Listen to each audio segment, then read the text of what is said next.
Hey there, welcome back to the Golden Age of DC Comics 365 Days, where I take this coffee table book and use it for its intended purpose to do a page a day and learn more about the Golden Age of DC comic books, superhero stuff, detective comics, action comics, sensation comics, Wonder Woman, Batman, Superman, Captain Marvel, Shazam, and everyone else.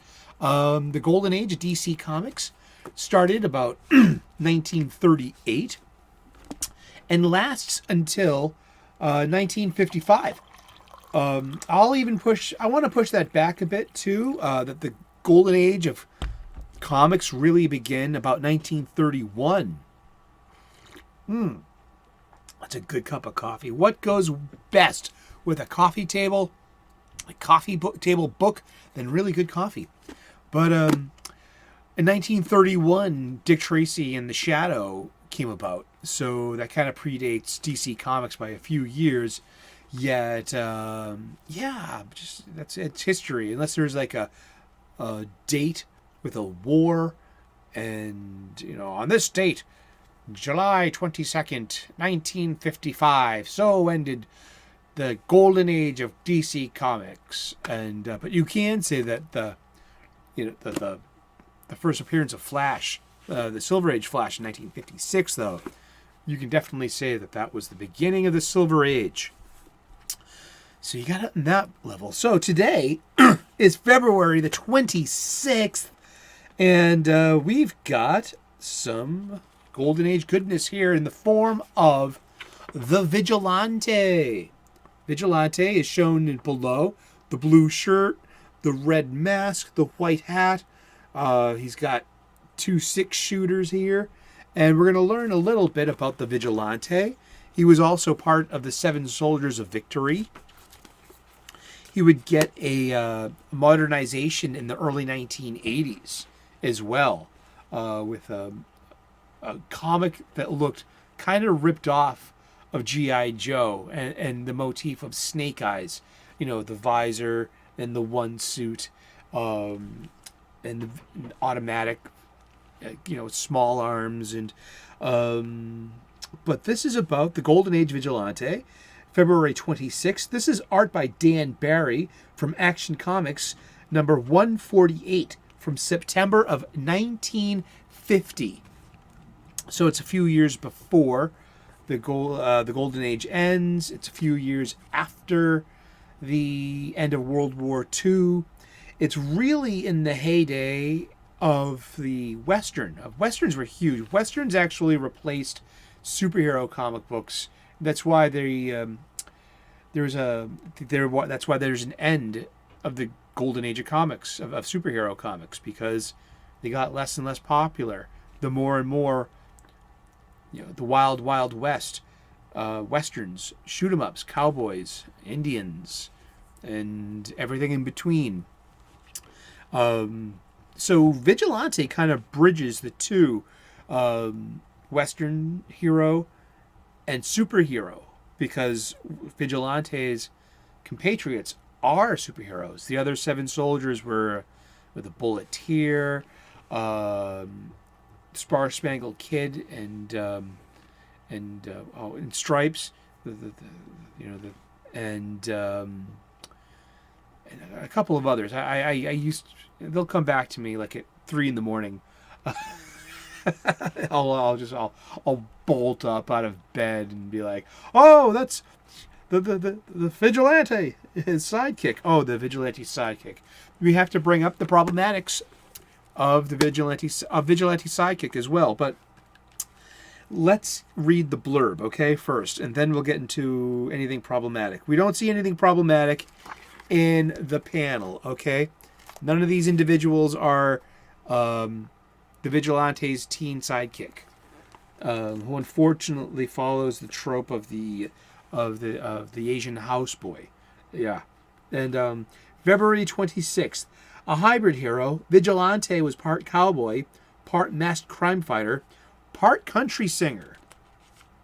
His kid sidekick was Asian, and his mighty steed was a motorcycle.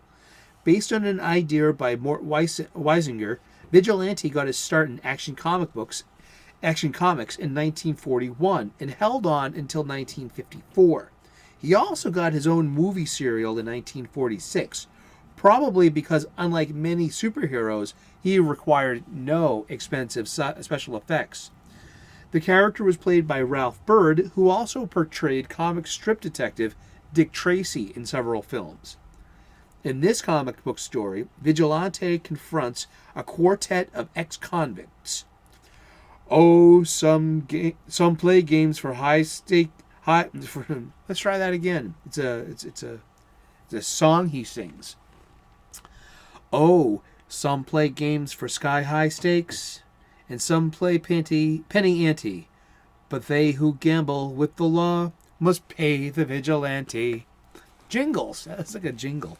But yeah, so we have a mention of his kid Asian sidekick, but no depiction of him. That's great, because I don't want to really get into it too much. But that was one of the stereotypical tropes of the Golden Age. It's look at East of Eden by John Steinbeck. I mean, didn't Adam Trask, he had an Asian houseboy, and Chinatown, and it's just one of those tropes. And were they meant to be harmful? Probably not. There is room for cruelty in all things. Yes. Are they problematic today? Yes. Why? Well, because we've grown beyond the information system of the racial stereotype. It's neither negative nor positive. I'm coming from it from a neutral point of view, and having Irish ancestry, that the Irish seem to, even to this day, seem to be accepted with their racial stereotypes as a racial stereotype. There are very few ethnicities, races, or cultures that you can lampoon and exaggerate. And the Irish are one of them. Yeah, the Italians probably. There are not many people that are fair game for parody, but in a simpler time, in an unconnected world, you can infer a lot of information from a stereotype very quickly. What their voice could sound like, what they could where they're coming from culturally, Does this person believe in the Christian God? Does this, or something like that. There are a lot of things to distill from an iconic image. There's a lot of information that we have and that we unpack from seeing an image. So, once again, we are going to go through the problematic stuff together. And if you have a comment, make a comment. We will talk about it. And will we see problematic imagery in this book? Yes. And will I make the game time decision to show it or not? Yes. Why? It's my show. It's how I'm running it. And I refuse to be problematic, but I refuse to back down from the reality of history either. So we just have to go through it together, being smart, being safe, and being aware, and without intent to be harmful. I mean, I think that's a great place to start and finish. And so we will be coming across imagery that might be a little problematic and questionable today, but that's part and parcel when you inspect the past. And that's what we're doing. Every day for the rest of the year, we're talking about comic books. Tune in tomorrow, 3 p.m. Eastern U.S. When we turn the page, we'll find out who we're going to talk about tomorrow. And that does it for today. Thank you so much. Like and subscribe if you can. I'm an ordained minister, an amateur theologian. We get spiritual here.